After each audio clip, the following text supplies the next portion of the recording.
কল্পনা করুন, আজকের দিনটি আপনার জীবনের আর 10টা দিনের মতোই শুরু হয়েছিল।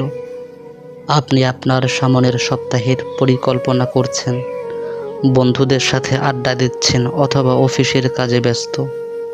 আপনি ভাবতেও পারেননি যে আজই আপনার শেষ দিন।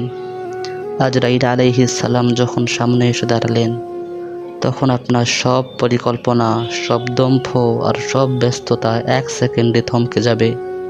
আপনি চিৎকার করে বলতে চাইবেন, আর একটু সময় দিন, কিন্তু সময় তখন শেষ। আপনার নিথর দেহটি পড়ে আছে বিছানায়। প্রিয়জনরা আপনার চারপাশে ভিড় করে কাঁদছে। যে মানুষগুলো ছাড়া আপনি এক মুহূর্ত চলতে পারতেন না, তারাই এখন ব্যস্ত হয়ে পড়ছে আপনাকে কত দ্রুত বিদায় করা যায়। আপনার পছন্দের পোশাক খুলে আপনাকে পরানো হচ্ছে সাদা এক টুকরো কাফন। আপনার নাম মুছে গিয়ে আপনার নতুন পরিচয় হয়েছে মাইয়েত বা লাশ। ভাবুন তো, সেই মুহূর্তে আপনার আত্মা কি দেখছে না এই দৃশ্যগুলো? কবরের প্রথম রাত।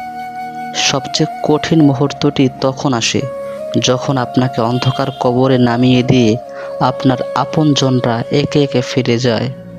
আপনাকে শুনতে পাচ্ছেন তাদের পায়ের আওয়াজ ধীরে ধীরে দূরে যাচ্ছে। অন্ধকার, নিস্তব্ধতা আর মাটির দেয়াল ছাড়া আপনার সাথে আর কেউ নেই। আপনি কি প্রস্তুত এই একাকিত্বের জন্য?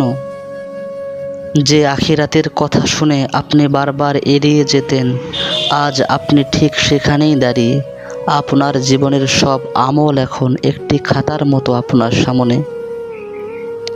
আজকের এই ভিডিওটি যখন আপনি দেখছেন, আপনার কাছে এখনও সময় আছে। এই মাটি আপনার জন্য প্রশান্তির জায়গা হবে নাকি আযাবের, তা নির্ভর করছে আজকের এই মুহূর্তের সিদ্ধান্তের উপর। মনে রাখবেন, কবরে যাওয়ার পর তওবা করার কোনো সুযোগ থাকবে না।